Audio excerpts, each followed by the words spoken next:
loves, it's Kaylin Rose, and I'm back with a couple verses of the day. So today's verses of the day come from Luke 17, verses 1 through 3. And it says, Jesus said to his disciples, "Things that cause people to stumble are bound to come, but woe to anyone through who they come. It would be better for them to be thrown into the sea with a millstone tied around their neck than to cause one of these little ones to stumble. So watch yourself."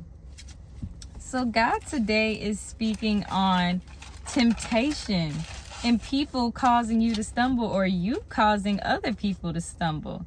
So Jesus says, woe to anyone who they come through. This could be a friend, a coworker, family. It could be food. It could be anything that's tempting you. And so when God says a millstone, now these things are huge and hard.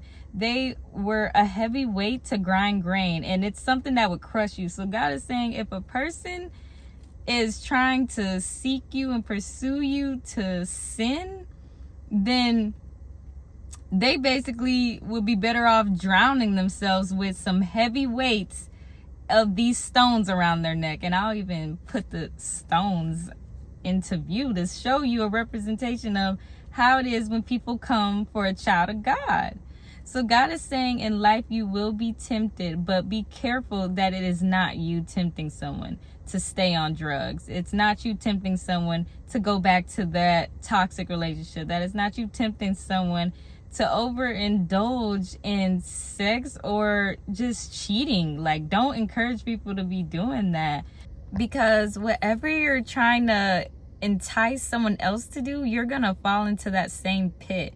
For example, if you're enticing your friend to cheat on their husband or to have an affair, when you get a boyfriend or when you get married, you're gonna fall into that same trap. Either you're gonna cheat or your husband's gonna cheat on you, or someone's gonna convince you to do that, because you reap what you sow. And so God is also saying that those invites that you may receive to go to a place, to go smoke or drink, or those invites to go to the club that you know your toxic ex always is at, God is saying, woe to that person who's trying to get you to go back to your vomit, to repeat the same old mistakes you've been repeating, all because they don't want you to level up. They don't want to see you healed. They don't want you to be doing better than they are doing spiritually or mentally, because they're still at that place. They will cause you to stumble because they're not ready to do the work and heal yet. They will try to cause you to stumble. And so it's important to stay away from people that are trying to hold you captive to your sin or who you used to be, because these people are trying to stop you from elevating to your highest self and your highest potential, and just to get the desires of your heart, because they feel as though the desires of their heart is unattainable. They want you to feel like that as well.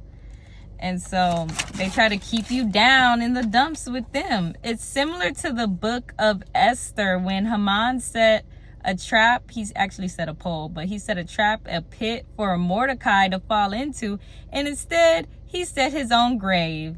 So Haman ended up dying in the same trap or pit, and he was hung on that pole that he set up for Mordecai. And that's what the people that are leading you, trying to pursue you or persecute you into doing something against God's will for your life, they will fall into that same sin that they try to get you to do, period. And so that other hand, that's also what it will be like for us, or if I was to tempt someone, I would fall into their own trap. So that's why I feel like God's telling us to be careful what your actions are. Be careful what you're trying to influence people to do. Be careful of the way you talk, speak, or react, because you don't know how you are influencing someone to behave.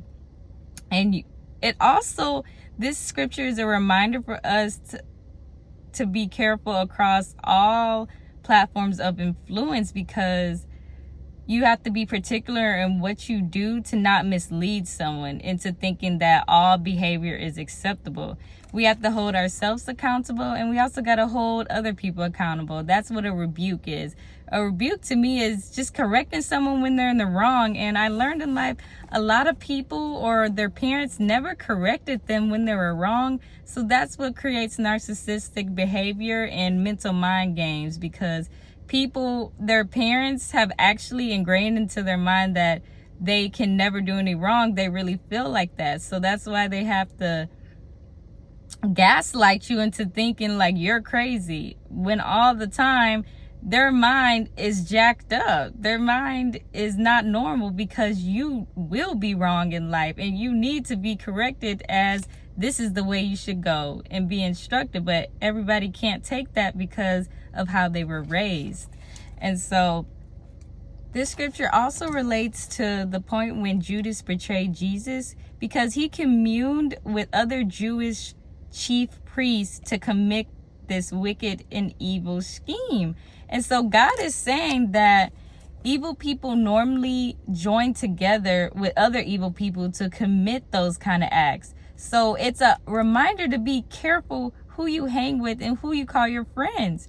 You deserve good friends with pure motives and intentions, and Jesus can be that friend for you. You deserve the desires of your hearts, and let Jesus be that first person, because he has remembered you and he sees you when no one else does. So God is saying to just be careful out there with who you put your confidence and trust in, because some people are literally sent your way to mislead you and misguide you. So God says his sheep know his voice. So always try to differentiate the difference between God's voice and the devil's voice, because salt looks like sugar. So those friends you may call friends may actually just not be the ones God has for you.